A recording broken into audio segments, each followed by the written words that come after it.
ون مزكن وايد بينن كي ون كي پرووکاتوره كي دغازه نباشيا ملت لهفكتنا ملت لهفخصنا ملت كي دغازه ون بچاوه خو وايد بي جاده دجودي وپوليس تركو جدي اوري gerek düzenavi, inzibatavi, gerek wan çe bikrana.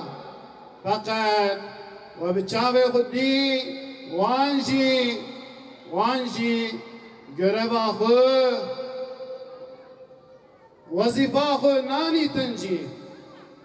Ey gelê me, bu 100 sale ev devlet Türkiye ava biye ما بهفدو لهفدو خستني خو قوي دكا خو سر ما دكا نظني ما اف دولت ما بهفدو لهفدو خستني بشوي او دبا حاكمي ما اي كي جمدك مزال اي كي جمدك حفصي في دولتي شيئا في ملتي جلي كرد حتى أنك بدلو جان نخستيه أي جلي ملتي ما هشيار بن جيراني خو هشيار بكن ملتي خو هشيار بكن خلاصيا ملتا ما نابا أخبار تيه نجيب بدبيه تكبير تكبير تكبير. Bugün burada bir seçim irtibat büromuzu daha açıyoruz. Sizlerin desteğiyle, sizlerin teveccühüyle inşallah Teala 30 Mart'tan sonra 31 Mart'ta bizler Hür Dava Partisi'nin hür adayları olarak aday olduğumuz ilçelerde ve şehirlerde belediyelerin hizmet anahtarını devralacak ve hep beraber açılışını yapacağız. Değerli kardeşlerim, burası Gaziler. Evet. Arkadaşlarımız da bahsetti, burası yeni bir şehir. Fakat gerek yerleşimi, gerek imarı, gerek planlamasıyla bağların binalaşmış hali diyebiliriz. Ben Gaziler'de burada 10 yıl kaldım. Evet, şurada hemen benim sağ tarafımda bulunan kavşağın diğer tarafındaki Sözdüş sitesinde 2000'den 2012'ye kadar burada kaldım ve Gazilerin toz toprak içerisindeki halini, çamur içindeki halini yıllarca çektik. Yine lağım sularının şu hemen arkadaki parka aktığı günleri gördük. Kimsenin müdahale etmediği, başıboşluğun, keşmekeşin olduğu bir yönetim anlayışı vardı. Yine dip dibe binalar yapılmış. Yeşil alanın çok olması gereken mevcut imar planlarında yeşil alan olarak %70 bırakılması gereken alanlar, yerler %10, %20 ancak boş alan bırakılmış ve böyle bir keşmekeşe, böyle bir çarpık yapılaşmaya izin verilmiş, müsaade edilmiş. Ne karşılığı? Kat karşılığı. Ne karşılığı? Gayri resmi belediyeye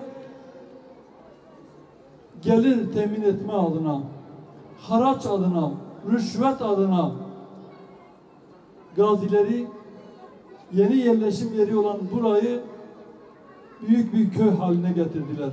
Dedik ya, bağların gecekondulaşmış halinin binalarla süslenmiş hali.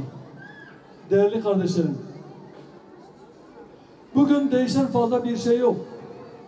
Yine belediyelerle içli dışlı olan, yandaş olan müteahhitler istediği yerde park alanını hemen değiştirebiliyor ve orayı kendine yandaşlara bina dikebiliyor, tesis yapabiliyor. Camiler için ayrılan alanlar hepsi cami olmaktan, ibadet mekanı olmaktan çıkarıldı. Vatandaşlarımız kendi imkanlarıyla, kendi hibe etmesiyle, hayır sahibi insanların arsasını bağışlamasıyla oralara camiler yapılıyor. Bu mıntıkada, bu ilçemizde, bu bölgemizde. Evet. Hayırsever insanlar da oralarda o camiyi yükseltiyor. Allah hayırlarını kabul etsin.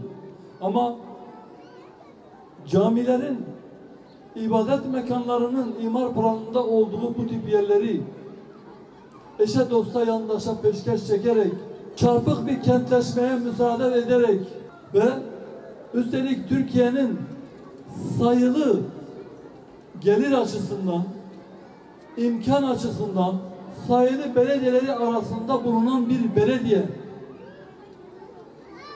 Evet, Kayapınar Belediyesi bugün Türkiye'de en fazla gelire sahip olan bir belediyedir. Bu gelir halka yansıyor mu? Maalesef. Hizmet olarak dönüyor mu? Maalesef. Daha 2 sene öncesine kadar burada yolun ortası asfaltlanmıştı. İki tarafında hem bu şeritte hem diğer şeritte 2'şer metre boşluk vardı. Ve ben burada yıllarca o tozu çektim. Yıllarca buranın asfaltlanmamış veyahut da yandaş müteahhitlere peşkeş çekildiği için, verildiği için malzemeden çalınarak düşenen asfaltla bir yağmur yağmasıyla açılan çukurlardan gidip geldik. Ve buradaki halkımız, buradaki vatandaşlarımız birçoğu sanayiden çıkmamıştı araçlarının bozulmasından dolayı. Her gün bir çukura vurarak illaki tamire gitmesi gerekiyordu. Evet değerli kardeşler, en fazla gelire sahip olan bir belediye, çöpleri toplamaktan dahi aciz olan bir belediye. Olan Allah'ım, işlerimizi ve idaremizi seni tanımayan, peygamberini tanımayan, kitabını tanımayan, Müslümanlara eziyet eden, namaz kılmayan, oruç tutmayan ve her türlü ahlaksızlığı meşru gören insanların eline verme ya Rabbi.